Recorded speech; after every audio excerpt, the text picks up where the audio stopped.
Hello, my name is Taylor Stanbeck and this is my TED Talk. Approximately 40 years ago, around the year 1980, the act of socially interacting was much different than how we socially interact now in the year 2020. Social interaction is a huge problem amongst humans, and it is because a single human either deals with the way that it is changing and embraces the change, or they choose not to embrace the change, making social interaction an increasingly dwindling form of communication and human-to-human contact.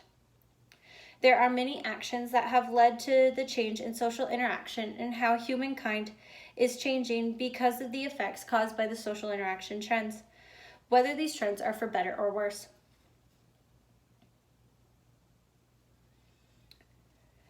Today I will be discussing the consequences and the benefits of social interaction and why it is vital to humans of the 21st century.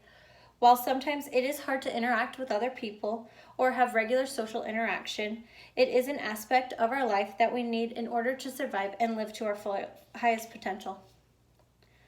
Michael Kearney, a professor of the University of Missouri, says that people who use social media alone likely aren't getting their face-to-face social needs met. Social media began in 1977 and has since changed the world and will continue to do so. Social media is a rather new invention that has affected the lives of just about everyone, from individuals to families being split up across states or countries, to long-lost friends, small businesses, big businesses, and much more.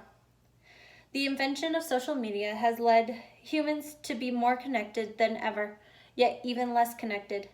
People certainly still meet others at social venues like clubs and parties, but it is easier than ever to discover people who share our interests through social media.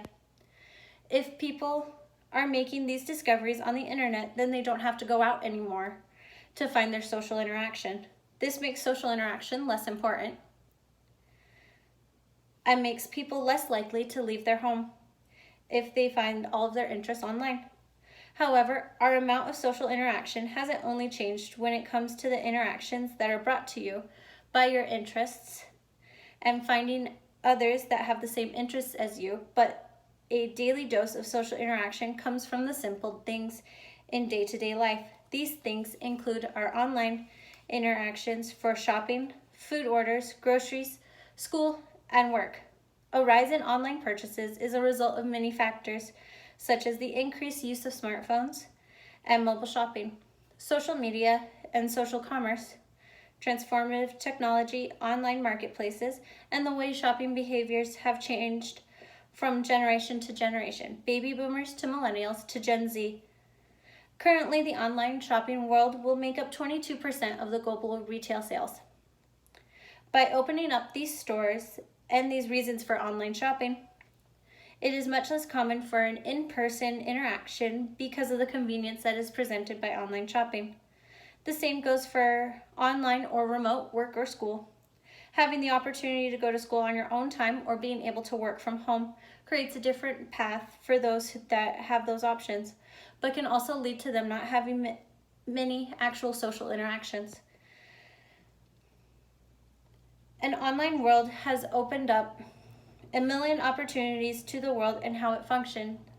It has become a portal to the whole different kind of social interaction.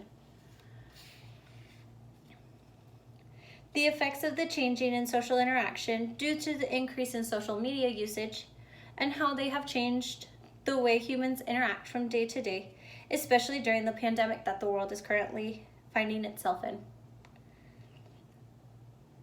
Our social interaction is suffering because of it, and the difference that social interaction has on mental health across the world. On March 13th, 2020, the United States went into a state of emergency, causing most businesses to close their doors, all levels of school to cease classes, restaurants to turn only to takeout, people starting to work from home, and ultimately our world that was in person and full of social interaction switched to a strictly online world. Instead of social interaction and spending your day seeing other human beings, we made the switch to a strictly online world. The cause of this sudden shift in lifestyles is due to the deadly spread of the coronavirus that can only be stopped by following the guidelines set by the CDC. The CDC gave us a few guidelines to follow, including social distancing, staying 6 feet apart from other people who are not in your immediate household, withholding from large gatherings, and restricting the amount of times you leave your house and taking extra precautions when you do.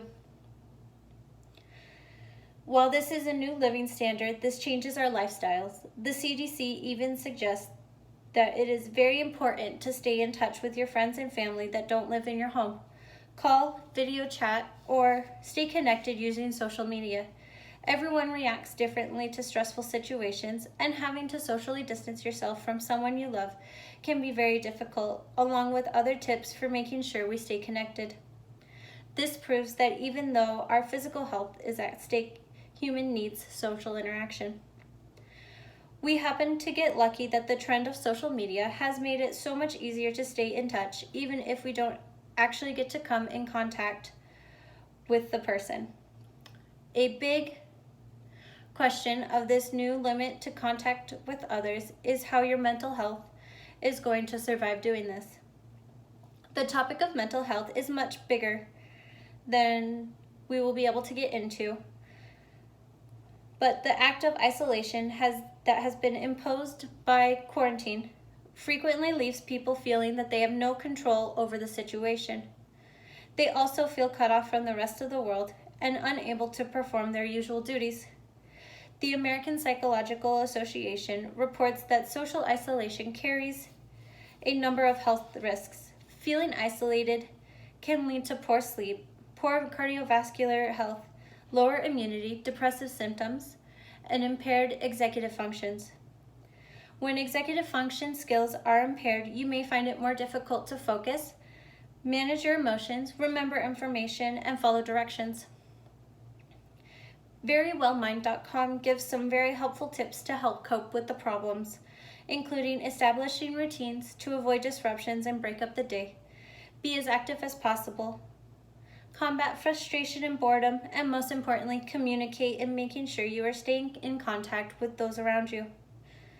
While the world is in a time of uncertainty, and the way we live our day-to-day lives is certainly going to change. Whether or not we want it to, it is still clearly very important that we make sure our amount of social interaction is steady and unchanging to support all humans. In conclusion, one of our biggest problems is that the human race is currently facing the change in social interaction. It is an aspect of life that has been changing for years, and even more so since the expansion of social media, the current effects of the coronavirus pandemic, and the challenges of mental health that are being overworked through the act of social interaction.